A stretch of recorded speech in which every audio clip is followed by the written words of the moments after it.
ટ્રાફિકની અડચણરૂપ થતા auto rickshaw ચાલકો સામે કાર્યવાહી. કાપોદ્રા પોલીસ દ્વારા 15 ઓટો રિક્ષા ચાલકો સામે ટ્રાફિક નિયમોના ભંગ બદલ કાર્યવાહી કરાઈ. 15 ઓટો રિક્ષા ચાલકોની અટકાયત કરાઈ. રિક્ષા પણ ડિટેઇન કરીને કાર્યવાહી કરવામાં આવી. કાપોદ્રા વિસ્તારમાં ટ્રાફિકની ભારે સમસ્યા. લોકો અને ટ્રાફિકની અડચણરૂપ થતા હતા ઓટો રિક્ષા ચાલકો.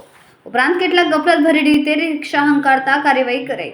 15 ઓટો રિક્ષા ચાલકો સામે કડક કાર્યવાહી કરવામાં આવી. કેમેરામેન સેનિલ રાણી સાથે વિશાલ છેઠા, માનવ પ્રભા ન્યૂઝ, સુરત. અમારા વિડીયોની નવી અપડેટ મેળવવા માટે સબસ્ક્રાઇબ કરો માનવ પ્રભા ન્યૂઝ ચેનલને. બેલ આઇકન ક્લિક કરો લેટેસ્ટ વિડીયો સૌથી પહેલા મેળવવા માટે.